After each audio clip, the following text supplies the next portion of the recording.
ಬಾಗಲಕೋಟೆ ಅಥವಾ ಉತ್ತರ ಕರ್ನಾಟಕದಲ್ಲಿ ರಾಜಕಾರಣಿಗಳಲ್ಲಿ ಇಚ್ಛಾಶಕ್ತಿಯ ಕೊರತೆ ಇದೆ, ಒಗ್ಗಟ್ಟಿಲ್ಲ. ಇಲ್ಲಿ ರಾಜಕೀಯವನ್ನು ಎಲ್ಲದರಲ್ಲೂ ಬೆರೆಸ್ತಾರೆ, ಜಾತಿಯನ್ನು ಎಲ್ಲದರಲ್ಲೂ ಬೆರೆಸ್ತಾರೆ. ಈ ಇಚ್ಛಾಶಕ್ತಿಯ ಕೊರತೆಯಿಂದಾಗಿ ಉತ್ತರ ಕರ್ನಾಟಕ ಬಾಗಲಕೋಟೆ ಹಿಂದುಳಿದಿದೆ ಅಂತ ಹೇಳ್ತಾರೆ. ಏನಂತೀರಿ? ಬಸವಣ್ಣವರು ಅಖಂಡ ವಿಜಯಪುರ ಜಿಲ್ಲೆಯಲ್ಲಿ, ಈಗ ನಮ್ಮ ವಿಜಯಪುರ ಜಿಲ್ಲೆ ಬೇರೆ ಆಗಿದೆ, ಅಲ್ಲಿ ಜನ್ಮ ವ್ಯಕ್ತಿದ್ರೆ ಅವ್ರ ಐಕ್ಯ ಸ್ಥಳ ಬಾಗಲಕೋಟೆ ಜಿಲ್ಲೆಯ ಕೂಡಲ ಸಂಗಮದಲ್ಲಿ. 12ನೇ ಶತಮಾನದಲ್ಲಿ ಬಸವಾದಿ ಶರಣರು ಅಣ್ಣ ಬಸವಣ್ಣ, ವಿಶ್ವಗುರು ಬಸವಣ್ಣ ಈ ಜಾತಿ ವ್ಯವಸ್ಥೆಯನ್ನು ತೊಡೆದು ಹಾಕಿ ಸಮಾನತೆ, ಸರ್ವರಿಗೂ ಸಮಪಾಲು, ಸರ್ವರಿಗೂ ಸಮಬಾಳು, ಜಾತ್ಯತೀತ ಆರೋಗ್ಯವಂತ ಸಮಾಜ ನಿರ್ಮಾಣ ಮಾಡಲಿಕ್ಕೆ ಉತ್ತರ ಪ್ರಪಂಚದಾಗ ಯಾರೂ ಅಂಥ ಕೊಡುಗೆ ಕೊಟ್ಟಿಲ್ಲ. ಆ ಬಸವನ ನಾಡಿನವ್ರು, ನಾವು ಬಸವಣ್ಣನ ನಾಡಿನವರು ಜಾತ್ಯತೀತ ನಿಲುವಿನಿಂದ ಬದುಕಲಿಕ್ಕೆ ನಮಗೆ ದಾರಿ ಮಾಡಿಕೊಟ್ಟಾರ. ನಮ್ಮ ಉತ್ತರ ಕರ್ನಾಟಕದಲ್ಲಿ ಜಾತಿ ಮುಂದೆ ಮಾಡಿಕೊಂಡು ಇಲ್ಲಿ ಯಾರೂ ಇಲ್ಲ ಅಂತ ಉತ್ತರ ಕರ್ನಾಟಕ ಅಂದ್ರೆ ಬಸವಣ್ಣನ ನಾಡು, ಜಾತ್ಯತೀತ ಜನರ ನಾಡು ಅನ್ನೋದನ್ನ ತಮ್ಮ ಗಮನಕ್ಕೆ ತರಲಿಕ್ಕೆ ಬಯಸ್ತಾ ಇದ್ದೇನೆ, ವಿತ್ ಡ್ಯೂ ರೆಸ್ಪೆಕ್ಟ್. ಮಾಧ್ಯಮದಲ್ಲಿ ನಿಮ್ಮ ಚಾನಲ್ ಅತ್ಯಂತ ಜನಪ್ರಿಯ ಚಾನಲ್ ಇದೆ. ಈ ನಾಡಿನ ಉದ್ದಗಲಕ್ಕೂ ನಾನು ನಿಮ್ಮ ನೋಡ್ತಾ ಇರ್ತೀನಿ. ನೀವು ಎಲ್ಲಿ ಅನ್ಯಾಯ ಆಗಿದೆ ಅದನ್ನು ಪ್ರತಿಭಟನೆ ಮಾಡ್ತೀರಿ. ಅನ್ಯಾಯ ಯಾವುದೇ ಮರ್ಜಿ ಬಿಡೆ ಮುಲಾಜಿಗೆ ಒಳಗಾಗದೆ ನೀವು ಮಾಡ್ತಕ್ಕಂಥ ಕೆಲಸ ಕಾರ್ಯದ ಬಗ್ಗೆ ನನಗೆ ಅಪಾರವಾದಂಥ ಗೌರವ ಇದೆ.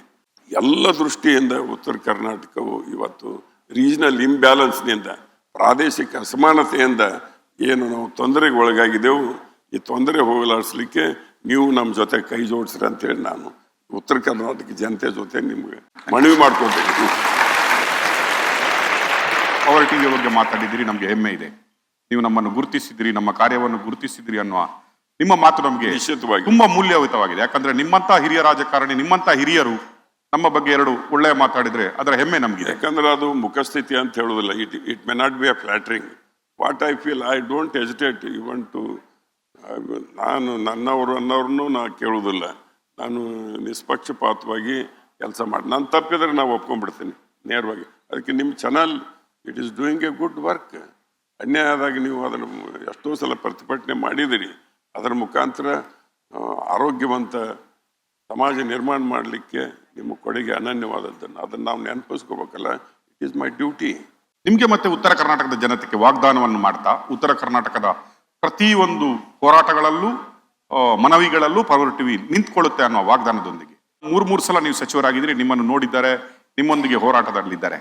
ಅವರಿಗೆ ನಿಮ್ಮ ಮಾರ್ಗದರ್ಶನದ, ನಿಮ್ಗೆ ಕ್ವಶನ್ ಕೇಳೋದಕ್ಕಿಂತಲೂ, ನಿಮ್ಮನ್ನು ಉತ್ತರ ಕೊಡಿ ಅಂತ ಕೇಳೋದಕ್ಕಿಂತಲೂ ನಿಮ್ಮ ಮಾರ್ಗದರ್ಶನದ ಅಗತ್ಯ ಅವರಿಗಿದೆ ಅಂತ ಅನ್ಸ್ಕೊಂಡಿದ್ದೀನಿ.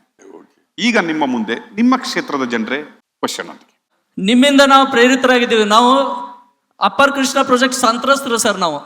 ನೀವು ಅಮಲ್ ಜರಿಯಲ್ಲಿ ಮಾಡಿದ ವಾಗ್ದಾನದಂತಲೇ ಅಲ್ಲಿ ಮೇಕೆದಾಟುದು ನೀವು ಎಲ್ಲ ಹೇಳಿದ್ರಿ. ನಿಮ್ದು ಇಂಥ ಬೃಹತ್ ಯೋಜನೆ ಐತಿ, ನೀವೆಲ್ಲ ಸುಮ್ಮನೆ ಮಲಗಿದ್ದೀರಲ್ಲಪ್ಪ ಬೆಡ್ರೂಮ್ನಲ್ಲಿ ಅಂತ ಹೇಳಿದಾಗ ನಾವು ಹೋರಾಟ ಮಾಡಿದೀವಿ ಸರ್ ಇಲ್ಲಿ DC ಆಫೀಸ್ ಮುಂದೆ. ಅವ್ರು ನುಡಿದಂತೆ ನಡೆದಿದ್ದೇವೆ ಅಂತೇಳಿ ಅವ್ರು ಹೇಳ್ತಾರೆ. ಇದಕ್ಕೇನು ಸರ್ ತಮ್ಮ ಉತ್ತರ? ನುಡಿದಂತೆ ಯಾರು ನಡೆದಿದ್ದಾರೆ?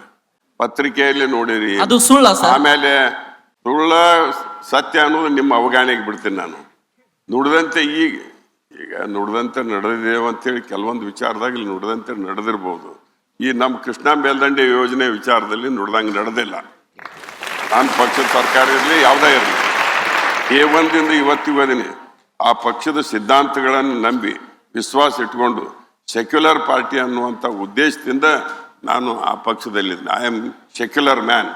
ನಾನು ಜಾತ್ಯತೀತ ಮನುಷ್ಯ. ನಾನು ಅದಕ್ಕೆ ಜಾತ್ಯತೀತ ನಿಲುವಿನ ಪಕ್ಷ ದೇಶಕ್ಕೆ ಸ್ವಾತಂತ್ರ್ಯ ತಂದು ಕೊಡಲಿಕ್ಕೆ ಅಪಾರವಾದಂಥ ತ್ಯಾಗ ಬಲಿದಾನ ಮಾಡಿದಂಥ 12 ಲಕ್ಷ ಜನರನ್ನ, ನಮ್ಮ ಪೂರ್ವಜರನ್ನ ಕಳ್ಕೊಂಡು ನಮಗೆ ಸ್ವಾತಂತ್ರ್ಯ ಪಡೀಲಿಕ್ಕೆ ಸಹಾಯ ಮಾಡಿದಂಥ ಪಕ್ಷ ಅಂತ ನಾ ಇದ್ದೀನಿ ಅಂದ ಕೂಡಲೇ ಅವ್ರು ಏನು ಮಾಡಿದ್ದೆಲ್ಲ ಬಾರಾಕೊಂಡು ಮಾಫ್ ಅನ್ನೋದಿಲ್ಲ. ನಾನು ಕೃಷ್ಣಾ ಮೇಲ್ದಂಡೆ ಯೋಜನೆಯಲ್ಲಿ ನಮಗೆ ನಿಶ್ಚಿತವಾಗಿಯೂ ಸರಿಯಾದಂಥ ನ್ಯಾಯ ದೊರೆತಿಲ್ಲ.